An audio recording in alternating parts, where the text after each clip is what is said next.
my mind is made up. Hey guys, this is Eric Kyle, publisher of Latitudes and Attitudes magazine.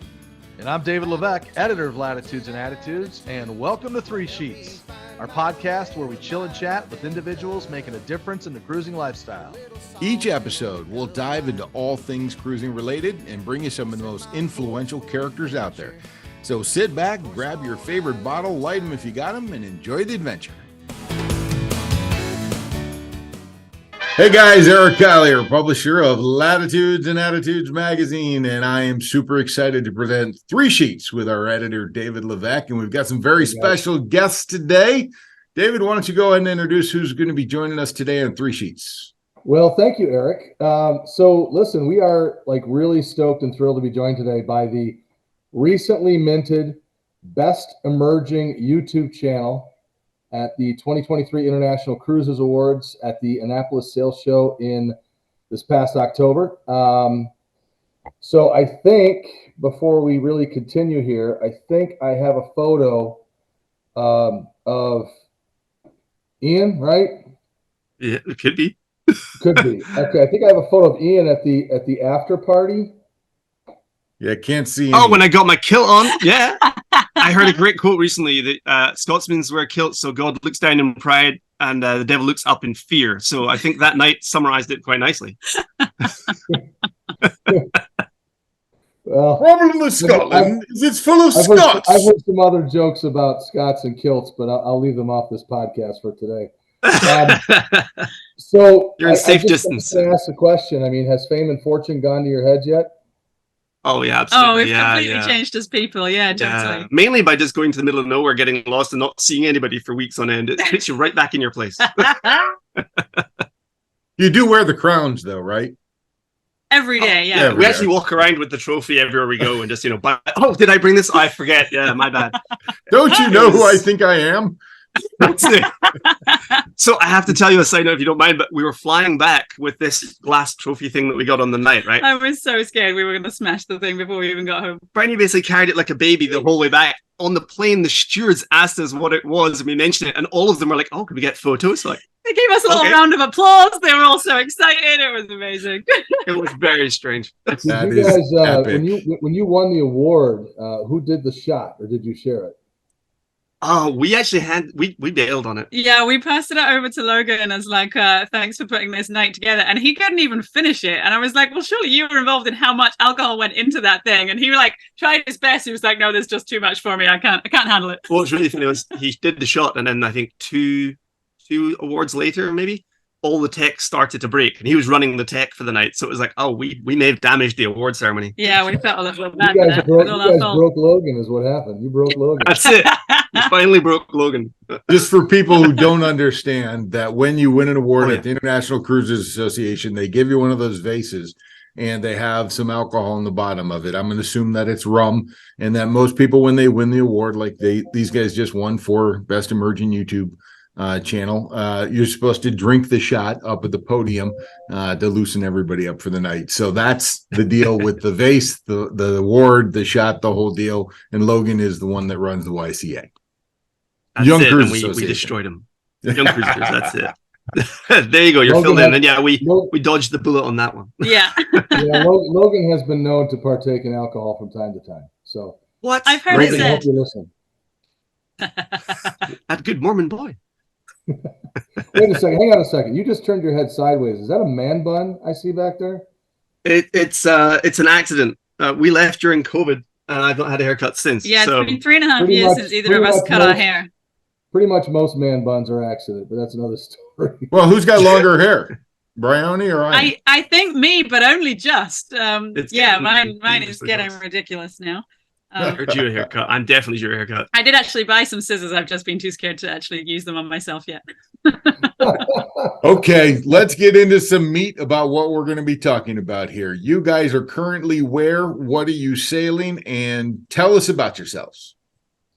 Oh, yeah. Okay, so we are currently in Tahiti in French Polynesia. We just crossed the Pacific earlier this year, back in April time, and we're on a Leopard 47. So it's one of the older style 47-foot catamaran. So it's quite low to the water. It's quite fast. It's not too slammy. I always describe the windows behind us. We covered them up so we could see each other, but we had like the Knight Rider shapes on the windows. They're like these striped steps. So yeah, they're what's 2005 she was built? Yeah. Yeah, 2005 she splashed, I think. Well, let me She's ask an older you guys, style cat. just to jump in. How long have you been cruising? How long have you been on this boat? What's your deal? What's the name of the boat? Oh yeah, so it's SV Indioko is the name of the boat, which a lot of people ask is what does Indioko mean? That's entirely your fault. Ian looks confused and he's not sure how to answer. It just comes from the ancient Greek meaning like to be in pursuit of something. We don't know what we're chasing after, but we're in pursuit of something. So yeah, SV Indioko. We actually moved on board just over 3 years ago now. Yeah, almost exactly 3 years ago. But we had kind of 4 to 6 months of where we thought we were cruising and we were absolutely living on the water, having sold everything. But we were screwed around and got lost. Yeah. Long story short, we did what everyone does, right? You sell everything you own, you grab your suitcase or your backpack, you get on a one-way flight to the other side of the planet because you had a Facebook Messenger chat with a guy who said he had a boat for sale, who isn't able to go to the boat because he's trapped in another country during COVID.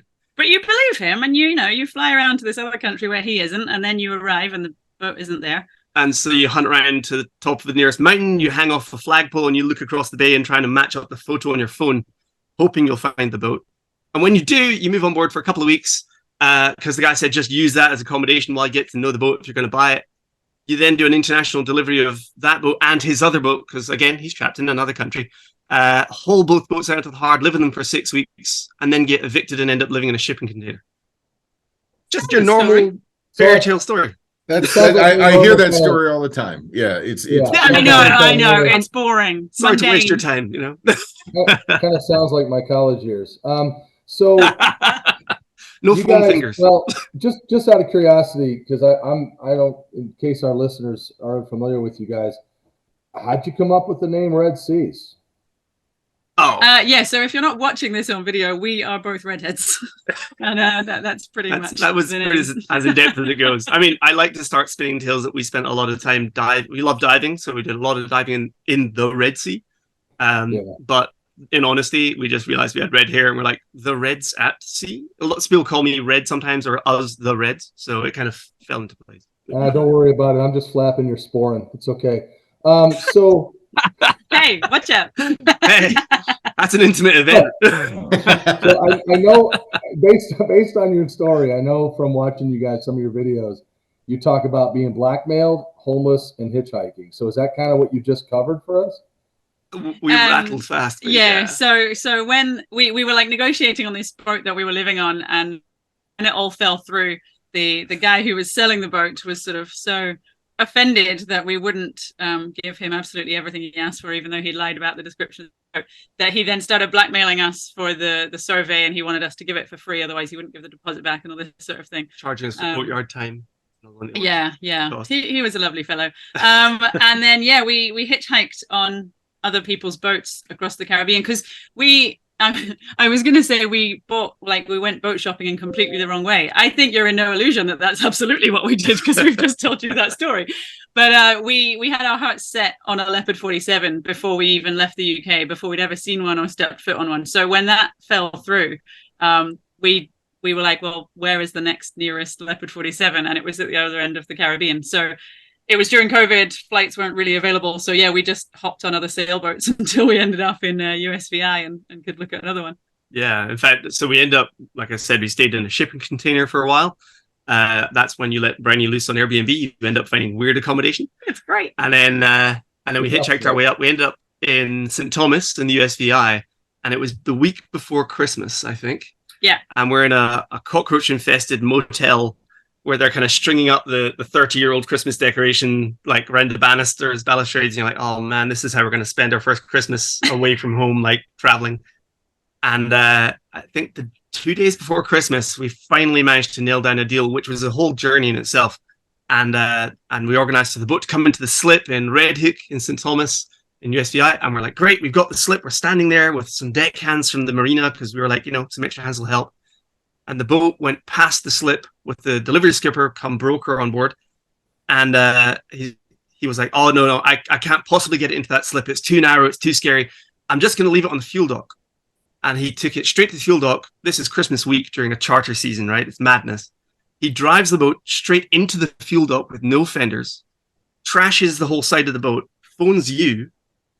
At this point, explains, it's only my first day as a delivery skipper. I just thought, how hard can it be? Yeah, by the way, you're going to need fenders. Ha bye.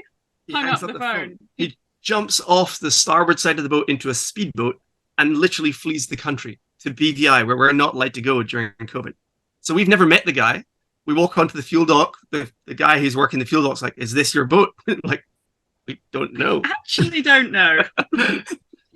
And that was the happy day we bought Indy. Yeah. So these are all the reasons that you should immediately sell everything that you have, get a backpack and a suitcase, jump halfway across the world, and start a cruising lifestyle. There it is. Have we not sold it enough? Come on. Everyone wants to do this, right? To be Live the honest, dream. this is the reason that we have a YouTube channel, because things like this just happen to us all the time, wherever we go, and people don't believe us if we don't film them. Well, I watched a couple of your YouTube videos just to kind of get a little familiar with you guys, and you always seem to have something that is going on that is epically wrong. Major calamity. Maybe it's clickbait. I don't know, but it's like Absolutely not. almost all pan, horrible disaster at sea, almost died. Check it out.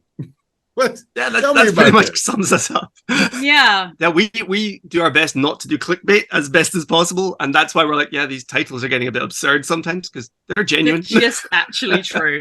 We mentioned that we crossed the Pacific earlier this year.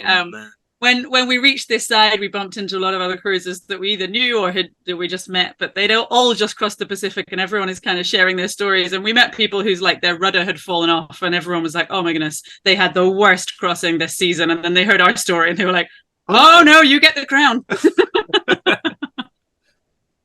Well, it was epic. Story. I mean, it was autopilot, the steering cable. You guys had like 4 or 5 different things on your crossing go horribly wrong that could have ended anybody's trip. But your ingenuity, Bryony, I gotta tell you, figuring out how to get that steering back on the boat, unbelievably amazing.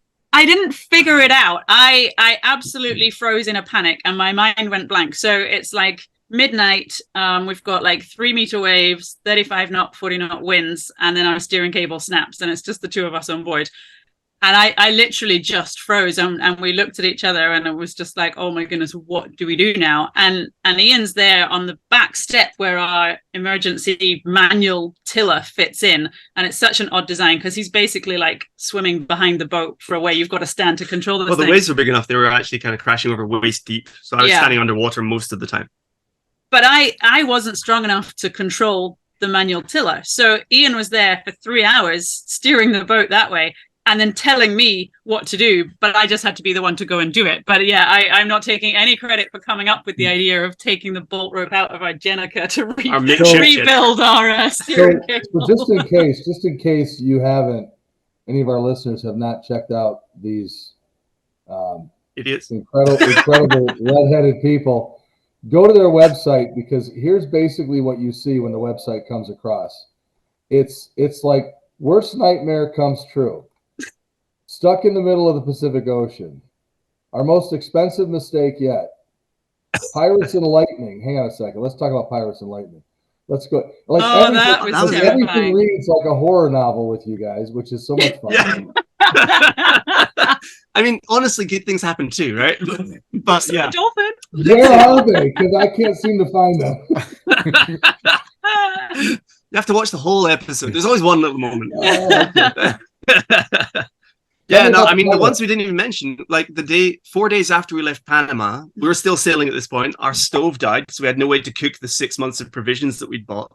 That was the beginning of April, and we still haven't managed to fix it yet because we're so remote. You can't buy parts here. So, that was a joy. We blew out a sail. We ripped off our bowsprit 4 times. Yeah. What else? The pirate story is kind of a funny one, to be honest. That was just amazing. That was just nice. I want to hear it. It wasn't nice at the time. It was terrifying. Tell us what happened, because we've already gone down this rabbit hole and we are deep, deep, deep. Let's go with the pirate story.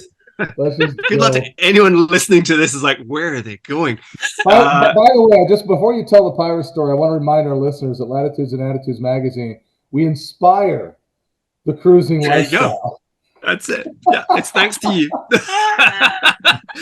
We are everyone needs to hear all the wrongs so they know how they're doing it right. So if you've done any of these things, then you're 1 in a million. That's okay. And realistically, you can only have a better story than ours. Yeah, I mean, the pirate story was quite funny because we'd been out at 2 weeks? Yeah. 2 weeks sailing across the Pacific. It took us 40 days in total to cross the Pacific for all the issues we had. So we're halfway through, give or take. My maths is off there, but it doesn't matter. And we see this large vessel on the horizon, the first boat we've actually seen in the whole passage. So we're like, oh, wow, there's somebody there. Okay, it looks like they might be a fishing trawler of some sort. So we'll radio them and we'll say, just to check, are you guys towing a long net? Do we need to keep out your way, go ahead of you, behind you, that kind of thing. So we ask politely on the radio, and this response comes back, incredibly excited, incredibly loud Spanish. And we'd only been learning Spanish for like 2 months by this point. Yeah. And we're heading to French Polynesia. So we're already trying to forget all of our Spanish and replace it with all of our French. So we're kind of like, oh man, okay, we're going to have to whip out the Spanish here. So we tried our best because they were crossing in front of us and we wanted to go behind them and we just wanted to check that their nets went out. So we tried in our very, very basic Spanish to say, are you fishing? And I couldn't remember the word for safe or anything like that. To be like, is it safe to go behind you? But are you fishing? We were like, we're fairly confident we got the message across. And then the response through a crackled radio. Okay, he still sounds really excited. We'll just try and give him a wide berth. We'll just go really far to his stern and we'll figure it out. He's going too fast for us to get in front. So we started passing around to our side and we were like, that's fine. We'll just keep an eye on him. And then we were like, oh, it's like he just dropped something in the water. Like that's weird. Like it doesn't concern us because it's not in front of us anymore. But, we just like to know what's going on because it's a visual reference and we haven't had one for weeks. Turns out it's a yellow powerboat. So suddenly this guy's charging towards us through the waves with like 5-6 kilometers of water below him, 2,000 miles in any direction to any other boat. And they're bouncing their way through these big swells in this high-speed powerboat. Directly for us at this point and going so much faster than we could go. Yeah. I think we were sailing, but even if we had put the motor on, one engine had already died by this point. Yeah. But yeah, even if we could have gone any faster, there was no way we could outrun him. So we were like, oh, this is the moment where our theoretical pirate plan actually has to kick into action and suddenly, you forget whatever your theoretical pirate plan was. So I was just like, I'm just going to film on my phone and maybe that'll deter them from something. And then I got some other bits and pieces ready and we kind of watched this powerboat charging towards us and they get closer and closer. And then they actually bounce off the side of our boat. They actually not quite impale us, but they ricochet off us in the swell. I'm like, okay, guys, back. And they kind of look at us with wild eyes. And then one guy reaches underneath the console of this powerboat. I'm like, oh man, he's going to pull out a gun or something. This isn't going to be fun. And so we're literally, our feathers are bristled. We're trying to look big and scary. I'm thinking about pulling up the kilt at this point. And he suddenly pulls from under the dash this tuna and smiles at us. And it turns out that when you say, are you fishing in our Spanish, it sounds something like, do you have any fish? They were being helpful. They were charging over to offer us some free food. So they thought that we were here stranded in the middle of the ocean, that we'd run out of food and they were coming to our rescue. And there we are screaming at them like, no, get away from the boat. We don't want you here. And here you were ready to show them your kibbles and bits. And that's it. And they were just going to show me their tackle. That's all it was. It was a mutual exchange. Wow. There you go. Did you take the fish? Did you take the fish? Did you eat the fish? To make it even worse, irony of irony, we had caught so much fish on our passage that our freezer was absolutely full, our fridge was full, and I had banned fishing on board because we could not keep any more fish without it going bad. So we couldn't even accept the tuna from him and just sent them away. And they looked so bewildered as they went back through this awful weather back to their fishing boat. These 2 little drowned mice got sent back to the fishing boat with the tuna they'd already fished out of their cellar, I guess. So we felt pretty bad that day. Where's the piracy in any of this? I don't understand. You thought they were pirates. Is that what they did? This is it. We thought they were pirates, but it proves that everyone out there on the water, every person we've ever met, even the pirates, are nice. Even the drug dealers in Venezuela are lovely people. We've met that gang as well. We have. The tuna pirates. The fabled Pacific tuna pirates. That's it. There you go. But you know what? This is actually, in all seriousness, this is actually a really good topic that comes up every now and then when I talk to cruisers is there have been incidents of piracy in certain parts of the globe. Central America, we've heard of some here and there. I remember there was an incident not too long ago where in Panama, I think, where somebody was boarded. Yeah. And then their dog jumped off and fled somewhere, and they put, an SOS out through social media, which greatly enhances, my belief in the power of social media among cruisers, right? To connect like that, because they found the dog eventually. But like, what do you? Yeah, we were there when that all happened, actually. Yeah. So, I mean, you guys you mentioned what did you call it? Your theoretical piracy plan? What would you call it? Well, yeah, we don't have a name for it, but It's something like like that. But what is your piracy plan? What do you guys have on board for this? Okay, so we are always kind of iffy. From your kilt, or what's? I mean, I hope that's not your plan. That deters most people. Let's be honest. I don't want to dodge the question, but we don't actually tend to answer that publicly because we are a public. We have a public face, and we don't totally share what we have, but we can talk about a lot of what the options are. Yeah, I mean, we have some of these ideas in place, and others we don't. So, like, there are people who go with firearm approach. They take some form of firearm with them. The pros of that, obviously, you have a very visual and very painful deterrent. The downfalls, if the pirate has either a bigger gun or is willing to take yours off you, then they can always turn it around and point it back at you, and that could be bad. So there's that route. Also, what we found is a lot of places you go in the world, it's actually just flat out illegal to have a firearm on board your vessel. And so, yeah, it'll get taken off you at customs, and then you just won't see it back kind of thing. The other one that we've kind of played around is floating lines. I think I actually picked this up way back from like a Sea Shepherd thing. And basically taking lots of floating line, and if there's someone with a high-powered vessel coming towards you, you basically strew the water and have chasing lines behind you. So tie them off the back of your boat loosely, let them stray behind you, and then if they're trying to get anywhere near you, they've got to navigate so they don't foul their props. And so you can basically end up leaving them dead in the water, and you can carry on. So that's kind of an interesting strategy. Tasers is a popular one as well, because if they are going to get anywhere near, you've got something you can, again, audibly deter, and visually, I suppose, and then ultimately painfully deter. Yeah, a lot of people have just sort of like, I heard somebody put bear spray above their door so they could lock themselves inside. And then if somebody came into the cockpit as they approached the door, they could just press a button which sprays bear spray over the entranceway. Basically tear gas the pirate, and then they just fall over the cockpit and go away. Yeah, a lot of people just kind of, file float plans or sailing groups or have very, very organized plans. I think it was Brady from Cruisers Academy. Did he not say that he just, every time he arrives in a dodgy kind of anchorage, he just gets naked, walks around on deck looking a little bit crazy, holding a rusty machete and scraping it along the lifelines? And he's like, if you look crazy enough, no one's going to come near you. So we send Brady out. Again, that's how I got through my first marriage, actually. But I digress. Is that how it started or ended? No, let's not go there. Well, I'm curious now, so that now that we bring it up, I mean, there's a lot of serious aspects of sailing. There's obviously a lot of jovial activities involved in sailing and cruising the lifestyle. So when you guys generally do a crossing or do any type of island to island hop, and you register a float plan, do you check in with other posses or groups that you're involved with so that people know when to expect you? And if you're not there in a day or two, the alarm bells go off. How do you take care of your safety at sea? That's a really good question. Interesting. So we don't often buddy boat much or work in flotillas and that kind of thing. We're aware of them. We often cross paths with a lot of them. You'll have heard this 100 times on the podcast, I'm sure. The cruising community is incredibly spread out, but incredibly tight-knit. It's kind of a weird way it works. So everyone knows kind of everyone's up and where they are. And even here, we cross the whole of the Pacific. And right now, I think we have 2 or 3 boats that we've been sort of crossing paths with since the Caribbean. And they're anchored next to us, So you're always kind of just in touch with people in general. So that kind of helps. In terms of float plans, we don't often have anyone we can lodge that with. The exception that comes to mind is Trinidad. Yeah, from Grenada down to Trinidad, because it goes kind of close to Venezuela, is quite well known as you just want to be a bit concerned about piracy.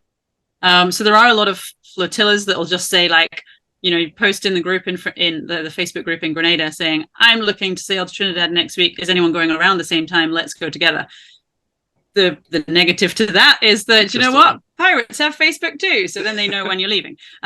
So some people organize it in a group. What a lot of people do is register a float plan with the Trinidad Coast Guard. So they have a Coast Guard station up right on the north coast, and if they know that you're coming and they know what time you're expecting to arrive, they will keep an eye out for you. They can even reach you on VHF contact as you get closer, and they'll monitor your whole approach in. So that's the one time that we've registered a float plan with the Coast Guard, and they were there to meet us. We actually arrived 3 hours early because the conditions were so great, but they were there to meet us as we arrived, which was in some ways it was fun. encouraging. It was good. They basically they patrol like a narrow bulkhead entry they have there, so they were like going back and forth in their little powerboat with like 8 of them on board. And once we finally got in, they boarded and looked around the whole vessel, that kind of thing. So they just kind of pre-check you into the country, I guess. But they were aware of us. Knowing that they knew we were coming was a relief to us, a confidence that we had. Yeah, if anything was happening, you can just jump on the radio and you start pretending to have that conversation with the other side. So the Coast Guard station in Trinidad's awake and they're there. So, you know, hey guys, yeah, no, we're just this far out. I can see 3 vessels on radar. And it usually is enough to deter anybody. So we only had one vessel kind of shadow us for a little while on passage one night. Yeah. And otherwise, we actually had a fairly easy run of it.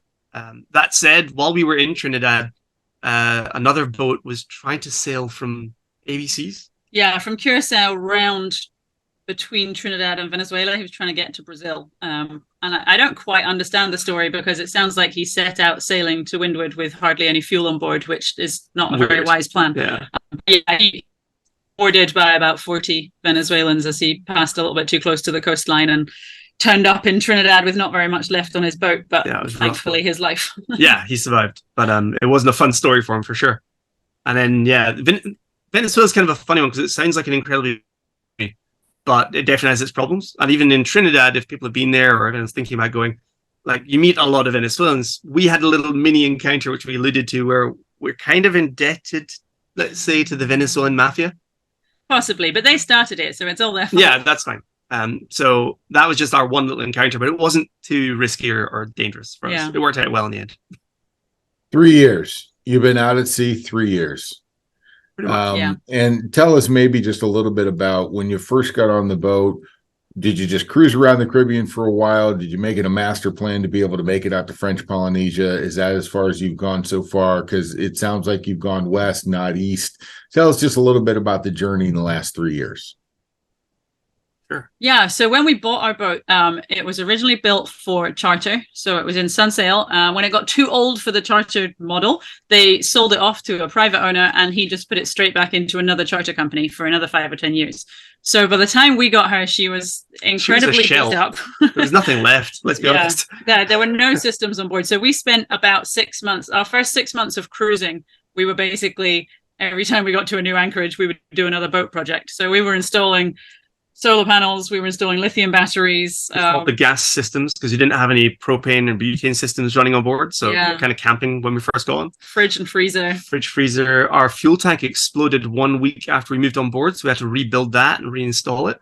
We built our own water maker so that we could go a little bit more off grid, which has been a massive help. That's been huge. Our first 6 months were kind of very boat maintenance focused. But we didn't want to we couldn't buy the boat and then do all the work in one place because we only had about 2 weeks left on our visa and then we had to leave the country. So that kind of kick-started our cruising and it meant that we just did everything along the way. And that's kind of what we've continued to do. But it means that we can travel more and see more along the way. Yeah, when we started off in St. Thomas, in USVI, we basically quarantined one cabin of the boat, and it was kind of the cabin of like all the parts we would need for all the projects we planned to do. Radar as part of that, navigation systems. Everything was in there. And then we were really organized, and we slowly, as we moved through island to island in the Caribbean, because it's quite easy to jump between all the islands there, we'd stop, do another install. So kind of levels of camping is how we thought of it. Day one, pretty rough going. We have to decide if we're going to have a light on in the saloon or an anchor light for the night because we didn't have enough battery power for both. Yeah. That kind of thing. And then that cabin slowly got more and more out of hand. So today we call it the cabin of bad ideas because it's kind of just this rat's nest of crazy concepts that have been getting carried away. It's full of all of the boxes of the projects that we finished, but there were 3 bolts left over and I may need to use those again. Because we don't know where they're supposed to go. It's like IKEA. And then it's like, oh, I just went to a cruises flea market and I picked up this depth sensor for $10. That's going to be great. Brownie is slowly jabbing me under the table right now because this is all my fault. But yeah, the cabin has lots of things in it and lots of good ideas that are all going to happen eventually, if I can find One them. day. So, I mean, this sounds like this entire thing was a good idea. After all, you guys are having a great time. What, I mean, prior to making this decision, you're both in Scotland, right? What did you do? What backgrounds do you come from? Had you ever sailed before this? Great question. Yeah. So I hadn't really sailed. I was an elementary teacher, just playing in glitter and Play-Doh and running about outside with 4-year-olds, which was awesome fun. Your dream job. It's all Ian's fault, this. Yeah. So I used to always answer the question, what do you do for a living? Is just saying I was a spy, because it's easier to explain than what I actually did. Essentially, I worked in technology, let's just put it that way. And I spent a lot of time traveling between Europe, the Middle East, Africa, and Russia, and just kind of doing laps of that EMEA territory. So if I wasn't flying around there in a metal tube in the sky, an airport, or a conference room somewhere doing a presentation, I was back in our tiny little apartment in Glasgow, Scotland, which that little apartment was not in the nicest end of town. Side story, we went to the movies one night and we bought like a random ticket. We didn't know what we were going to see. And the whole movie was a jailbreak / getting back on your feet after prison movie. And it turned out they filmed it in our street next door and we didn't realize. So they didn't have to do any set dressing or anything like that. That's where we lived. Not glamorous.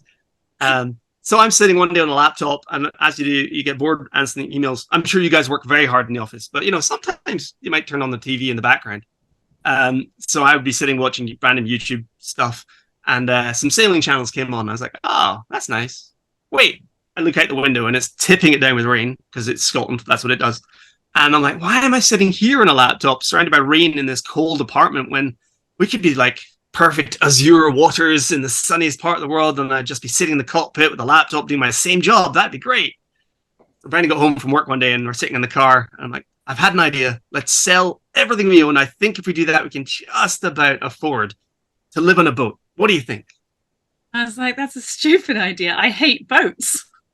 Let's do it. Let's do it. There you go. So Here this might sound familiar to some people listening.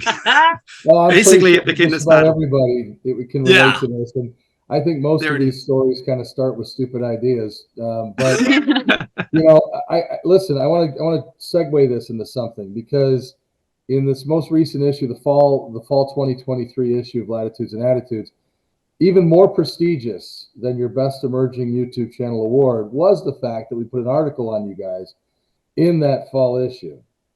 So and we're really thankful for that. This next issue that we have coming out here in January, February of 2024, we have an article in there about making money. There it is. Eric's holding it up. You guys are. I've got the fall issue right here. You guys are in here. That's it. So we have this article coming up in the next issue about making money on board. And we asked a bunch of different people and so forth. So I took some comments and whatever. So I guess, because some people, how do I say this? There was a stigma that you had to be retired to live this kind of lifestyle. And a lot of people are basically, yeah, there you go. Eric's holding it up again. There's your article. I'm sorry. I just had to point this out because absolutely epic. It was one of by far the best stories that we had. There you guys are right there. Oh, look at enjoying everything. None of the titles are in there about challenges that you were running across. It's just all fun and exciting stuff. I'm sorry. It's all fun and exciting stuff. Yeah, go ahead, because we're talking about making money cruising. Well, that's it. And you know what? There used to be this perception that you had to be retired, right, to live on a boat, own a boat, and so forth and so on. But so many people are making money at this right now. And I completely respect the fact that you guys are the best emerging YouTube channel in 2023. And mind you, I said that with an emphasis on the best emerging YouTube channel. I'll take it. But the truth of the matter is if people are getting into this lifestyle, some people look at it and say, oh, I'm just going to be a YouTube celebrity. But it's not as easy as it looks, right? And some people are epic failures at being YouTube celebrities, and I'm sure they can, maybe self-analyze that. But So how are you guys? I mean, you don't have to. This is a private question, kind of, but I mean, are you still working from Sure. a regular job from the boat? So like we're pretty open book on this front, right? So the whole YouTube thing, as Bernie said earlier, the only reason we do YouTube really is because we know that no one would believe our stories if we tried to tell them. So we're like, you know what? If we show it on a video, if I'm 95 in a bar someday, old wrinkly at the end of the bar, and someone says, "Oh, this is the wildest thing ever," I can go, I did that once, and I can then put it on some archaic technology that the kid doesn't believe in, black and white photo equivalent, and they have to believe it. But yeah, when it comes to like earning from YouTube, it takes a huge amount of time and effort to get anywhere near any kind of income, and there's no guarantees. So we currently we used to operate about 4 jobs. Right now we're doing 5. None of them are like regular jobs. Nothing was what we were doing on land before that we managed to pull forward. Yeah, that whole dream of working on a laptop from perfect to zero waters doing what I did, that blew up in seconds. That was never going to happen. I briefly looked into like teaching online and things, and I know that some people do that, but it's difficult to maintain like a job that depends on routine when you need to actually be so fluid and flexible with the weather and everything else like that. I also personally wouldn't, I enjoy teaching 4 and 5 year olds, and I don't think that really works online. So for me, it was never really going to work like that. But we started our YouTube channel the day that we left the UK. So our first episode starts with us closing out the door on the apartment when we left and flew out this way. And we discovered through the process that we absolutely loved editing video. And so we now edit for other YouTube channels. Bigger ones than us. Yeah. As people grow their channels, if they want to farm out their editing, they want to spend more time on the filming and having fun with that side, then they film all their content and then they send us the footage and we edit it and get it back to them. Yeah. So I like to joke that we're kind of operating 3 or 4 YouTube channels because we have ours and then we have the clients we work with as well. So we do all that. We also work closely with a navigation manufacturer who's been developing a new product called iNav for You, or called Wayfinder. The company's iNav for You. So for the last 2 years or so, we've been kind of helping develop that, testing it. The crossing was a major test for it, obviously, and adding features and building it out, making it stronger, and making a lot of their training content is now kind of one of our other jobs. Yeah. And then, what else? And we sort of manage websites for some charter companies and stuff like that. So we just sort of pick up what we can where we can, and no idea basically how we are still surviving and alive out here, but somehow month on month, year on year, we make it work. Yeah, the whole thing started because I had a theory, right? And I think this is a popular theory, so maybe I just imagined it, maybe I read it and forgot. But you have a choice. You can be money rich or time rich, but it's very hard to be both. And so when we had real jobs, you could argue, if you wish to, that we were trying to be money rich. One day I'll be a billionaire. Yeah, right. And we'd work really hard and have no time to ourselves. This version of life, we're incredibly time rich. We have all the time in the world and we can use it as we please, but we have to sacrifice earning that much money. So we earn just enough to keep us going. And like we say, we don't know how. It means you live pretty lean the way we go about the world. But when we heard the other day that there's a guy who's washed up on a reef, we're going to jump in the dinghy and go help him out because we're not stuck at the 9 to 5. We can afford to give time to do that, which is kind of where we wanted to be. We want to be able to give our time generously. And we figured we can always potentially go back and make more money, but it's very hard to make more time. The clock's ticking, as it were. 3 years, would you do it all over again? If you asked us during the 3 years, I'm not so sure where the answer would be, but absolutely. If you ask me any one moment, 100%. Yeah, 100%. Yeah, so when we started out. No regrets. You'd absolutely do it again. Absolutely. Yeah. Even if we had to go through some of the ridiculous stuff that we talk about in those episodes, I think I would still live it through because it's so rewarding. Yeah. I mean, so we arrived at this side of the Pacific, our engine, because we had to sail for we didn't sail. We had to cross the doldrums for 6 days straight, leaving Panama. ITCZ. Yes. ITCZ? Yeah. And so we couldn't sail. There was no wind. So we were motoring for 6 days straight. And near the beginning of that, one of our engines just died. And we thought, we're not going to be able to fix this underway. We tried, but we're going to have to deal with that and fix it when we land. And when we arrived in the Marquesas 40 days later, we had to go to 3 different islands before we could even find a mechanic because we're so remote. And then he dealt us this death blow that, no, actually, your engine is dead and you just need to buy a new one. There's no point in fixing this. We didn't believe that. So, of course, we tried to fix it. Yeah. because we fix everything. We like to do everything ourselves, and that was one of the rare occasions we asked for outside input, and it wasn't the answer we wanted. So, we're stubborn.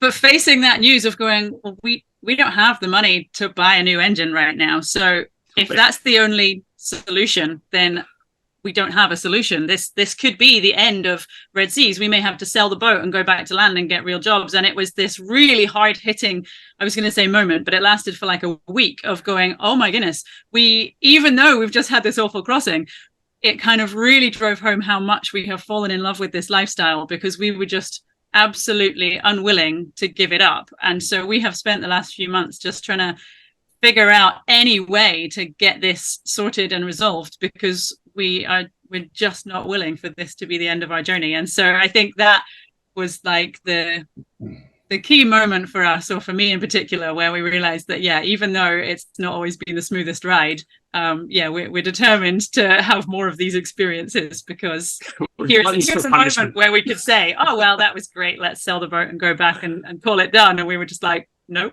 I love what you said about time, because time is, no amount of money you have can buy you more time. That's it. And it's great, work really hard and then you can retire and then use all that time you have. Great. If you have the inkling to do it when you're in your 30s, 20s, 40s, 50s, I don't know, wherever you are in your current timeline, if you're like, you know what, I really think this is for us, try it. Like, you can always go back to work somewhere. Well, I'll be honest with you. A lot of people with the COVID deal had those opportunities. I mean, my wife and I had decided we had a Ford 11 Beneteau, and we were thinking that, you know what, if we can't get the kids in school, we're going to jump on our boat and we're going to head south and see what happens. But those Catholic schools are like, no. They are coming to school no matter what. So darn that education. That opportunity. So I'm curious, just to jump into this just a little bit more, because I love the idea of all the different places you guys have been, all the different things that you've seen, the experiences that you've had over the last 3 years. Am I correct that you've spent the time in the Caribbean and then finally made the passage out to French Polynesia? Pretty much, yeah. We did the Caribbean. We say the Caribbean. Apologies if people didn't hearing that. We did that sort of run between St. Thomas and Trinidad. We kind of did that a few times, 2 seasons worth, I think, in total. Yeah. And then we got the bug in the second season. Actually, after being in Trinidad, we caught the bug from people we met there who'd done the Pacific, and they were like, "Oh, trust me, it's incredible. Go that way." So, ironically, we were delayed because we had to get a laptop repaired. Excuse me. Mm-hmm. And that meant killing an entire season because it was coming from the UK. Long story. And so we just enjoyed more of the Caribbean for that time. And then we went west setting off from Grenada, basically. Yeah, so we kind of bumped our way along the north coast of South America. So we went through the ABCs and then spent some time in Colombia and then got stuck in Panama for ages because it was amazing and we just couldn't bring ourselves to leave, and then set off from there. Yeah. So I've been to French Polynesia and I'm curious, where are you at right now? What island? Oh, you need to give us some tips. Yeah, you need to tell us where to go. So we arrived into Marquesas, into Hiva Oa, which is just a small island in the middle of nowhere. And then we went to an even smaller island to rest called Tawata. Mm-hmm. We then went up to Nuka Hiva, and then from Nuka Hiva through Oapo to the Tuamotus. So yeah, we then crossed through the Tuamotus. That's where we wanted to spend the most of our time. It's these atolls, sandy, flat islands with just these beautiful lagoons inside. But we had to race through there fairly quickly. We only stopped in at 3 different atolls because we had to get here to Tahiti so that we could fly out for what we like to call our world tour. We went home to Scotland for the first time in 3 years since we flew out to buy the boat. With COVID and everything, we were stuck on the boat. So yeah, we went home and then came back via the Annapolis boat show. We sort of rushed through the Tuamotus to get to Tahiti because that's where the international airport is. But we're hoping that we can get back into that area and explore that a little bit more. Did you fly out of Raiatea? We actually flew, so from Tahiti, we were able to fly straight to Paris on the world's long-haul budget airline. It's like Spirit Airways, but it does 21-hour flights. That was a delight. It was crazy cheap, cheap, but it worked. So yeah, I think we worked out that it cost us like $600 return from Tahiti to Paris. Yeah. So just wild. Wow. I want to see you say that one more time. I want to see you say that was a delight, because the way you gritted your teeth was absolutely fantastic. I'm still living in shell shock. I've stopped rocking in the corner from the whole flight. Well, while you are in Tahiti, we stayed, we chartered a boat out of, I guess it was Raiatea, and then went on to Taha and down to Bora Bora. And if you're in Taha, it's one of the most magical places in the world. The Coral Garden, spectacular. Rum factory, David, I know would love that. Vanilla factory. It's just, it's so magical that it's hard to put those kind of experiences in words. And if you have a YouTube channel, I would highly recommend lots of video. That's absolutely perfect. I mean, in the Tuamotus, but almost everywhere we've been in French Polynesia, we'll be filming stuff, getting this incredible drone footage, and then we come to edit it, and I'm looking at this footage or these photos, and I'm like, oh my goodness, this place is so beautiful, I wish I could go there. And then I'm like, I am here. If I look out the window, this is real life. And it looks so amazing that I just can't believe that we're actually there. It's just absolutely stunning. I keep getting told off when we color grade the footage because I'm like, oh yeah, I'll make it look nice and pretty. And then Bernie's like, that's not what it looked like. And I grab the raw footage. I'm like, I haven't color graded this yet. It's exactly as it looked. It's a postcard. Everywhere you go, it just looks great. So not that I want to rush it, but where to next? I mean, if you're going to continue to go west, are you the Seychelles, or is that a possibility? Where are you guys thinking? I mean, so we're going to be here a little bit longer. So as you mentioned, we're down one engine right now. So we're only on one engine on the boat, which is a bit of a challenge. So we're going to be here until we can get that resolved, I think. We do have a 12-month visa for French Polynesia because we'd heard so many good things before we came that we spent a bit more time in Panama applying for this visa ahead of time. So we don't need to rush through here, which is amazing. Yeah, so good. So I think we'll head back into Tuamotus to see more of the stuff we missed. Then hit all the societies, so Tahiti, Bora Bora, Taha. And then, I mean, realistically, heading west, the thing we have to work out is the seasons. So most people leave this part of the world to go into like a cyclone area, and that would be in kind of April time, May time. You can leave here and start heading west, and then you've got one season really to kind of cross all of the rest of the South Pacific Islands and get to Australia or New Zealand by November. That's what we've heard anyway. If anyone knows any better, let us know. Like, get in touch. I know some people do kind of stop over for a season in Fiji and things, but then you're just crossing your fingers that nothing comes and gets you. So that's an extra risk that we have to decide if to take on or not. And this year's El Nino, so like we don't really know what the weather's going to do either. So we're just kind of sitting tight to find out. And right now we're technically in the cyclone zone, but I think we'll get away with it. Is there an end in sight? Do you have a time limit? Like, we're going to cross the world and then we're out, or we're 2 more years when we get to the Mediterranean, we're going to sell the boat in France and we're done. Is there an end, or is it just we're going and going and going until we can't go no more? Yeah, I don't think it's going to surprise you at this point to hear that we don't plan ahead at all. So even like our boat name, Indioko, meaning to be in pursuit of something, but we don't know what, that's our entire plan. We usually plan like one country ahead, which is usually about a month ahead. That really is all we know. We're going to vaguely head west because it's easier in the trade winds. Yeah. But that really is it. We've always said like, we'll just do this until we want to do something else. And I kind of make a joke that we're unemployable now. Even if we tried to go back to the real world, I think we'd be no broken. One would have us. So let me see your resume here. You've been sailing for the last 5 years with absolutely no skill set other than figuring out how to fix your boat. But did I tell you about that pirate story? I know. Who wants to sit across us in a cubicle as we're going, one day when the pirate turned up in a tuna fish? That's awesome. Absolutely beautiful. You guys were a pleasure to chat with about the article. Man, it was a pleasure. Were an absolute pleasure to meet in person and hang out in Annapolis. I thoroughly enjoyed it. Oh, you too. It was a blast. Your energy and your smiles are infectious, to say the least.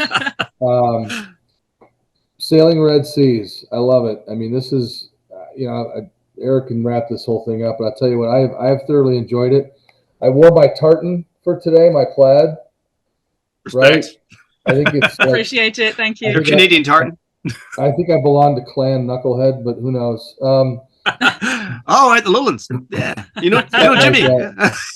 But you know what? This has been an absolute pleasure, and I cannot wait to talk to you guys again. I can't wait to follow you some more.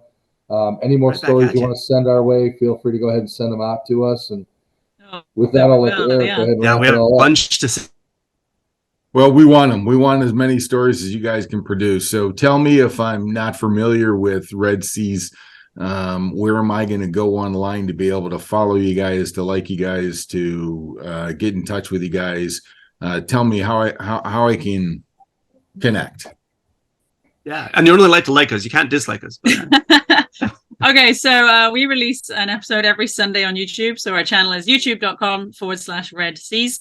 And then our website is red-seas.com, where you can see our entire backlog of videos and a bunch of other video content that we make as well that doesn't necessarily make it onto our channel. Yeah, and then we flood out social media. So we do, well, Brian is busy doing reels and stories and all that great short form stuff, and as well as photo posts on Facebook and Instagram mainly. Yeah. We're kind of dabbling toward TikTok and everything else. We haven't started really getting into that in anger. And you'll find us at Real Red Seas. I don't know why we went with that, but we did.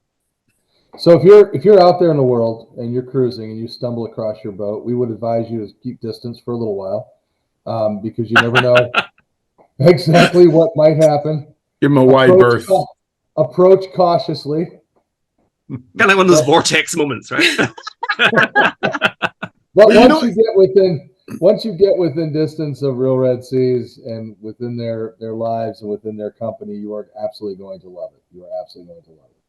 Well, absolutely. We can't wait to meet more people too. So do stop by. If you see the boat, come and knock on the side and we'll say hi. We had the French Navy turned up yesterday because they'd seen our channel and wanted to catch up. So like, anybody's welcome. Did they ask you to go see Napoleon this weekend? Just wondering. So one thing that really does amaze me, guys, before we wrap this up, is that you have been through so many incredible adventures over the last 3 years, and these are relationship break type adventures, and you guys seem to be so happy together. That's amazing to me. My wife and I look at a dishwasher, and it's a fight for a week if it's broke. So how you guys get through all this is secret sauce. So please continue to share some of that with your followers and viewers as well. I just wanted to thank you guys so much for joining us today. We greatly appreciate it. Enjoy yourselves out there in the water. We hope to run across you again soon. Oh, absolutely, thank you. Yeah. It's been so much fun. Thanks, guys. Thank you guys so much. And thank you for putting us in the magazine. And yeah, we have a bunch of articles we'll send your way. If you can politely turn us down, that's fine. Politely. We will politely turn you down or welcome you in, but always approach cautiously. That's it. There you Good go. advice. Be well, guys. We love what you're doing, and stay safe out there, okay? Cheers, You too, guys. thanks. Catch you later. Bye. Cheers. My mind is made up. I'm gonna sail away. Latitudes and attitudes will help me find my way with my loving cup. A little salt and a